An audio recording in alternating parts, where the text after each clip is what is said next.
असम में चुनावी तारीखों का ऐलान अभी हुआ नहीं है, लेकिन असम में राजनीतिक पारा बेहद गर्म है और तमाम राजनीतिक दलों के नेता एक दूसरे पर हमलावर हैं। असम के मुख्यमंत्री हेमंत बिस्वा शर्मा एक और जहां मुसलमानों से लेकर कांग्रेस समेत इन्हीं दलों पर तीखे कटाक्ष कर रहे हैं, तो वहीं गौरव गोगोई और असदुद्दीन ओवैसी भी असम के मुख्यमंत्री के खिलाफ आग उगल रहे हैं। असम में मचे राजनीतिक घमासान को लेकर आज हम बात करेंगे अपने वरिष्ठ सहयोगी जितेंद्र चौहान से। सर, आपसे मेरा सीधा सवाल है कि जिस तरह असम के मुख्यमंत्री मुसलमानों को लेकर हमलावर हैं, क्या आपको लगता है कि हेमंत बिस्वा शर्मा जो है वो इस बार हिंदू मुसलमान करके जो है चुनाव जीतना चाहते हैं? देखिए तनिषा, इसमें कोई दो राय नहीं है कि हेमंत बिस्वा शर्मा जिस तरीके से तीखे बयानबाजी कर रहे हैं हिंदू और मुसलमानों को लेकर, वो कहीं ना कहीं दर्शा रहा है कि वो मुसलमानों को कहीं ना कहीं बिल्कुल सिरे से नकार रहे हैं। और उनके बयान पर गौर कीजिएगा आप, मियाँ उनको वहाँ पर कहा जाता है, जितने मुसलमान हैं वहाँ पर उनको खासतौर से मियाँ बोला जाता है, क्योंकि बांग्लादेश से जितने भी मुसलमानों माइग्रेट होकर आए हैं उन सबको वहाँ मियाँ बोला जाता है।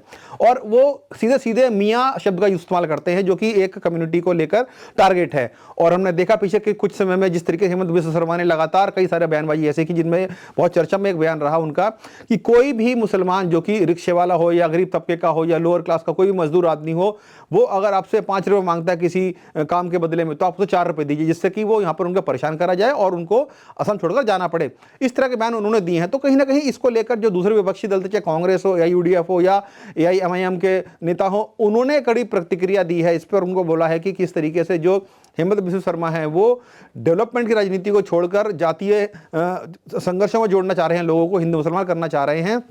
जबकि 10 साल से असम में बीजेपी की सरकार है, हेमंत बिस्वा शर्मा जो पिछले 5 सालों से मुख्यमंत्री वहां बने हुए हैं, वो राजनीतिक तौर पर कहीं ना कहीं दिवालीपन का शिकार हो गए हैं। ऐसा उन्होंने ऐसा बोला है जो तमाम कांग्रेस के नेता हैं, ओवैसी हैं या और भी अन्य दल जो असम में राजनीति करते हैं। उनका कहना है कि जिस तरीके से विकास की राजनीति, विकास की बात नहीं कर कर सिर्फ हिंदू मुसलमान की बात की जा रही है, कहीं ना कहीं दर्शा रहा है कि हेमंत बिस्वा शर्मा को डर है अगर मुस्लिम वोट कहीं ना कहीं 1% एक मुश्त पड़ गया कांग्रेस को, उसका फायदा कांग्रेस को मिल जाएगा और कहीं ना कहीं जीत कांग्रेस के पाले में चली जाएगी। क्योंकि हमने देखा है पिछली बार के जो चुनाव हुए थे, बीजेपी और कांग्रेस के बीच सीधी टक्कर थी और उनमें बहुत मामूली सा अंतर था, जहां बीजेपी सरकार बनाने में कामयाब हुई और कांग्रेस चूक गई थी। और इसी अंतर को पाटने के लिए अब कहीं ना कहीं जो कांग्रेस है वो लगातार मुसलमानों पर डोरे डाल रही है, लेकिन इतना आसान होने वाला है नहीं इस बार। क्योंकि हमने देखा है जिस तरीके से जो लगातार बयानबाजी हेमंत बिस्वा शर्मा की आ रही है मुसलमानों को लेकर, उससे कहीं ना कहीं कंसोलिडेशन एक तरफ हो तो जरूर रहा है, लेकिन उसके अलावा भी कई जो अन्य राजनीतिक दल हैं असम में, वो भी उसका फायदा उनको मिल सकता है।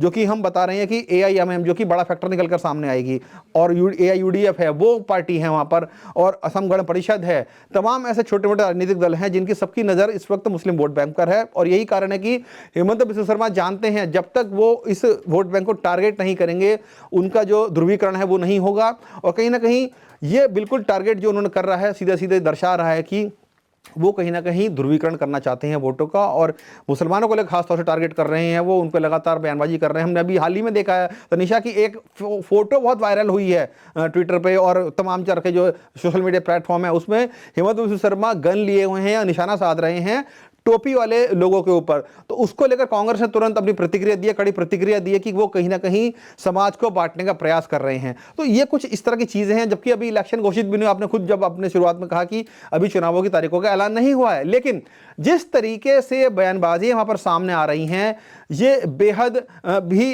देखा जाए तो राजनीतिक तौर पर कड़ी प्रतिनिधित्वता दिखा रही है। लेकिन जिस तरीके से हिंदू मुस्लिम करने का प्रयास किया जा रहा है, कहीं ना कहीं समाज को बांटने का भी यहाँ पर प्रयास जरूर हो रहा है तनिषा। सर, वैसे तो ये सब जानते हैं कि मुस्लिम वोट असम चुनाव में सबसे बड़ा फैक्टर है, क्योंकि वहां की जो 30% से ज्यादा आबादी है मुसलमान में ही जाती है, मुसलमानों की है, जो सीधा चुनाव को इम्पैक्ट करती है। और ये वोट बैंक बीजेपी को वोट नहीं करेगा।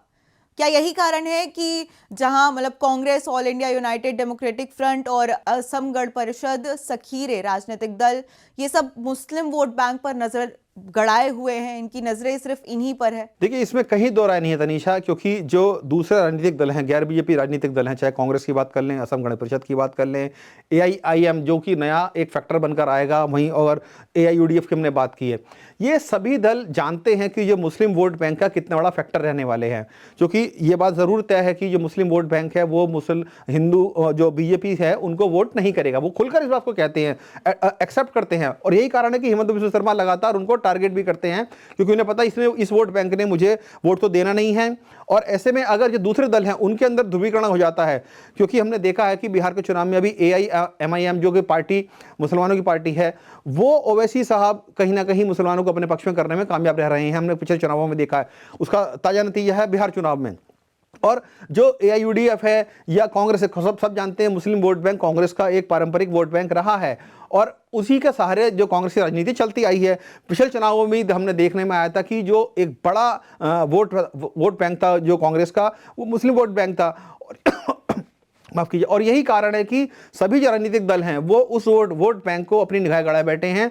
लेकिन हाँ, कहीं ना कहीं ध्रुवीकरण इस बार जरूर होगा, जो चाहे वो कांग्रेस की बात कर लें, AIUDF की बात कर लें, असम गण परिषद की बात कर लें, या AIMIM की बात कर लें, कि जो कि एक बड़ा फैक्टर निकल कर आएंगे। अगर जो मुस्लिम वोट बैंक है थोड़ा सा भी अगर बढ़ जाता है तो उसका सीधा सीधा फायदा बीजेपी को होगा, और बीजेपी जानती है कि जब तक राज्य में इस तरह का ध्रुवीकरण नहीं करा जाएगा उनको फायदा नहीं मिलेगा। और यही कारण है कि बीजेपी के जो मुख्यमंत्री हैं हिमंत बिस्वा शर्मा, वो लगातार इस तरह की बयानबाजी कर रहे हैं। लेकिन आपको ये भी बता दूं तनीषा कि जिस तरीके से कांग्रेस ने इस बार अपनी बिसात वहां बिछाई है, उनको भी मजबूती कहीं ना कहीं मिलेगी, क्योंकि आप देखिए प्रियंका गांधी वहां जाने वाली हैं, इमरान प्रतापगढ़ी वहां जाने वाले हैं, गौरव गोगोई जो कि स्थानीय लीडर हैं वो जाने वाले हैं। तमाम जो कांग्रेस के राजनीतिक बड़े बड़े नेता हैं वो उनको जिम्मेदारी वहां पर दी गई है। खुद प्रियंका गांधी इन्वॉल्व हैं, इमरान प्रतापगढ़ी जो कि मुस्लिम वोट बैंक को कहीं ना कहीं अपने पाले में करने में बड़ा सक्षम माने जाते हैं। उनकी जो वाणी है, उनकी जो भाषा है, वो सीधे सीधे कटाक्ष करती है दूसरे दलों पर, उसका फायदा कांग्रेस को मिलता भी है। लेकिन असम में अगर देखा जाए तो, क्योंकि राजनीतिक हालात पृष्ठभूमि बिल्कुल अलग है और सीधे सीधे वहां पर हिंदू मुस्लिम की राजनीति इस वक्त की जा रही है, तो क्या मुस्लिम वोट बैंक कांग्रेस को मिलेगा, असम गण परिषद को मिलेगा, AIMIM को मिलेगा, या AIUDF को मिलेगा? तो ये देखना बहुत दिलचस्प होगा। लेकिन इतना जरूर है कि ध्रुवीकरण करने के लिए लगातार, चाहे वो हिमंत बिस्वा शर्मा हो, गौरव गोगोई हो, इमरान प्रतापगढ़ी हो, या अन्य राजनीतिक दल हो जो उभर रहे हैं वहां पर, AIMIM के जो मुखिया हैं ओवैसी, वो लगातार बयानबाजी कर रहे हैं। तो कहीं ना कहीं इस बार का जो चुनाव रहने वाला है तनीषा, बहुत दिलचस्प रहने वाला है, और सभी की निगाहें मुस्लिम वोट बैंक पर है। सर, मेरा अगला सवाल AIMIM से ही जुड़ा हुआ है। आपने अभी तक बात की ये जो असम की पारंपरिक राजनीतिक दल हैं उनके बारे में हमने बात की, लेकिन इस बार जो निगाहें हैं वो AIMIM पर ज़्यादा रहेंगी।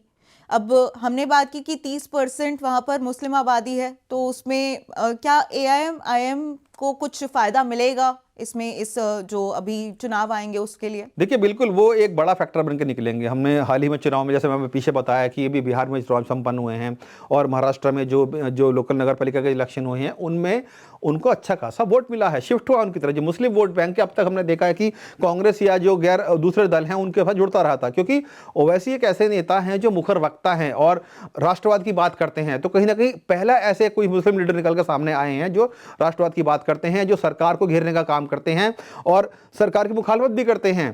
तो वो, क्योंकि बड़े बैरिस्टर हैं, बड़े घराने से आते हैं, हैदराबाद में उनकी राजनीतिक पैठ काफी मानी जाती है। अब वो धीरे धीरे दूसरे राज्यों में पैर पसार रहे हैं। उसका उदाहरण हमने देख लिया है। बिहार में अभी चुनाव संपन्न हुए, 5 सीटें वो लेकर आए हैं। उससे पहले भी उनके खाते में 5 सीटें थी। नगर पालिका का चुनाव हुए महाराष्ट्र में, वहां पर अच्छा प्रदर्शन किया उन्होंने। तो फैक्टर बनकर जरूर उभर रहे हैं। जैसे कि आपने AIMIM की जो बात की, जो असम में चुनाव लड़ने जा रही हैं, हालांकि उनका जो गठबंधन की बात चल रही है कि शायद AIUDF के साथ उनका गठबंधन हो जाए और मिलकर चुनाव लड़ेंगे। अगर वो मिलकर चुनाव लड़ते हैं तो कहीं ना कहीं इसका सीधा सीधा नुकसान कांग्रेस को होगा और फायदा मुसलमानों का जो वोट बैंक है वो उनको मिलेगा। क्योंकि लगातार हमने देखा है कि जो ओवैसी हैं वो कहीं ना कहीं मुस्लिम जो वोटर हैं उनको कैप्चर करने में कामयाब हो रहे हैं और अपनी जमीन को मजबूत कर रहे हैं। अगर तो वो इसमें कामयाब हो जाते हैं तो कहीं ना कहीं सीधा सीधा डैमेज जो है कांग्रेस को होगा। और AIUDF के साथ मिलकर चुनाव लड़ते हैं, कुछ सीटें वहां निकाल लेते हैं, तो कहीं ना कहीं इस बात में कोई दो राय नहीं है कि अगर त्रिशंकु विधानसभा में बनती है तो वो कहीं ना कहीं एक बड़ा फैक्टर बनकर सामने आएंगे और हो सकता है कि किंग मेकर की भूमिका में आ जाएं। हालांकि ये दूर की कौड़ी है सोचना, लेकिन कहीं ना कहीं बड़ा फैक्टर जरूर निकल कर सामने आएंगे। और AIMIM का जो सोच देखने में आ रहा है कि जो वर्चस्व है कहीं ना कहीं अन्य पार्टियों के मुकाबले काफ़ी मजबूत माना जा रहा है, क्योंकि मुस्लिम वोट बैंक अगर उनको वोट कर देता है तो सीधा सीधा इफेक्ट चुनाव पर देखने में जरूर मिलेगा। 5 सीटें लेना तनिषा अपने आप में बड़ी चुनौती माना जाता है, और पश्चिमांचल के जिस क्षेत्र में जो बंगाल से लगता हुआ इलाका है, असम से लगता हुआ इलाका है, वहां पर उन्होंने 5 सीटें, जब मुस्लिम बहु क्षेत्र माना जाता है, वहां पर उन्होंने 5 सीटें जीतकर आई हैं। और कहीं ना कहीं ये मैसेज दिया है कांग्रेस को, बिहार में आरजेडी को, कि अब मुस्लिम वोट बैंक कहीं ना कहीं उनसे छिटक रहा है, और जो उनके हकूक की बात करेगा, उनके मुद्दों की बात करेगा, उसकी तरफ वो अपना पलड़ा झुका रहे हैं। उसका सीधा सीधा उदाहरण हमने देखने में है। 5 सीटें विधानसभा में लेना कम बात नहीं होती है, और कहीं ना कहीं अपनी जमीन को लगातार मजबूत कर रहे हैं। और मुझे लगता है कि असम में भी इस बार कहीं ना कहीं AIMM जो है बड़ा फैक्टर निकल कर सामने आएगा, सबकी निगाहें उस पर जरूर होंगी। और बीजेपी भी जानती है इस बात को कि अगर AIMM को अगर वोट मिलता है तो सीधा सीधा फायदा बीजेपी को होगा। और हमने देखा भी है कि तमाम जो राजनीतिक दल हैं, कांग्रेस है या यूपी में समाजवादी पार्टी कह लीजिए, बिहार में आरजेडी कह लीजिए, या अन्य राजनीतिक दल हैं, जब बंगाल में TMC कह लीजिए, वो सभी ये बात को मानते हैं कि जो AIMM है वो कहीं ना कहीं बीजेपी की बी विंग है, और जहां जहां वो जाते हैं सीधा सीधा फायदा बीजेपी को मिलता है।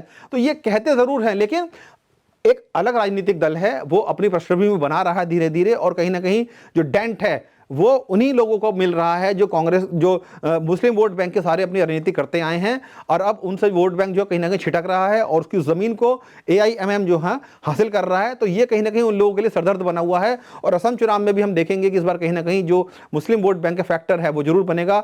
अगर जैसे कि मैंने आपको बताया कि AIMM जो अगर सीट लेने में कामयाब रहा तो कहीं ना कहीं मुश्किलात कांग्रेस के जरूर बनेंगी, और ये बेहद दिलचस्प चुनाव होगा इस बार देखने का। बिल्कुल सर। तो मेरा आखिरी सवाल है आपसे कि क्या आपको लगता है कि ये जो असम चुनाव है ये बीजेपी के लिए बिल्कुल आसान नहीं रहने वाला है? उनको कहीं ना कहीं एंटी इनकम्बेंसी का भी कोई डर सता रहा है, ऐसा कुछ है? और एक और सवाल मैं इसी में ऐड कर देती हूँ सर, कि अब अध्यक्ष नितिन नबीन के लिए कितनी बड़ी चुनौती होने वाली है, ये भी मैं आपसे जानना बिल्कुल तनिषा, बहुत टके का सवाल आपने पूछा है।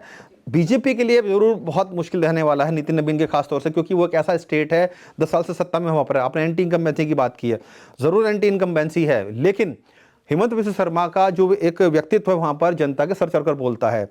और हमने हालांकि जैसे 10 साल से सरकार में बीजेपी यहाँ पर रह रही है, तो एक नेचुरल होता है कि जब एंटी इनकम्बेंसी भीतरगात जो है हमें देखने मिलती है पार्टी के अंदर। और पिछली बार के चुनाव में हमने देखा था कि जो नेक टू नेक फाइट थी बिल्कुल कांग्रेस और बीजेपी के बीच में, और इस बार भी जो फाइट है वो कमजोर रहने वाली नहीं है। पलड़ा किसी भी ओर झुक सकता है। खासतौर से आपने कहा नितिन नबीन जो कि नए राष्ट्रीय अध्यक्ष बने हैं बीजेपी के, उनके लिए चुनौती बहुत बड़ी रहने वाली है। और इसी चुनौती को ध्यान में रखते हुए उन्होंने अपनी तैयारी भी शुरू कर दी। हमने देखा है कि तमाम सारे जो प्रभारी हैं जो वो उनको चुन लिया गया है चुनावों के लिए, कि जो अलग असम के अलग अलग डिस्ट्रिक्ट्स में जाकर पार्टी को मजबूत करने का काम करेंगे जमीनी स्तर पर। जो कि देखिए चैलेंज बहुत बड़ा है बीजेपी के लिए इस बार, नितिन नबीन के लिए, क्योंकि बंगाल चुनाव है, असम चुनाव है, और तमिलनाडु में चुनाव है, केरला में चुनाव है, पुडुचेरी में चुनाव है। 5 राज्य ऐसे हैं जहां पर सिर्फ असम में बीजेपी की सरकार है। तो आप देखिए उस किले को बचाना भी है, तो उनके लिए चुनौती कहीं बड़ी रहने वाली है। अगर बीजेपी चुनाव को हार जाती है तो कहीं ना कहीं एक सेटबैक बहुत बड़ा होगा, क्योंकि जीता वो स्टेट वो हार जाएंगे। और हम जो बाकी राज्यों की मैंने आपसे बात की, चाहे वो तमिलनाडु की बात कर लें, वहाँ बीजेपी का कोई वर्चस्व नहीं है, केरला में कोई वर्चस्व नहीं है, बंगाल में फाइट जरूर कर रहे हैं वो, पुडुचेरी में बीजेपी की सरकार जरूर है, लेकिन वहां पर भी मुश्किलात काफी सामने आने वाली हैं। तो चुनौती बड़ी है बीजेपी के अध्यक्ष के लिए, और सबसे बड़ी चुनौती असम में है, क्योंकि असम में उनकी सरकार है। अगर वो उसको बचाने में कामयाब हो पाते हैं तो कहीं ना कहीं उनके लिए आगे की राहें आसान हो जाएंगी, और मैसेज पूरे देश में जाएगा कि नितिन नबीन के आने के बाद से जिस तरीके से उन्होंने संगठन को संभाला है और युवा पीढ़ी को सामने लेकर आए हैं, तो एक मैसेज जाएगा और कहीं ना कहीं उनको मजबूती मिलेगी उनके कार्यकाल के लिए।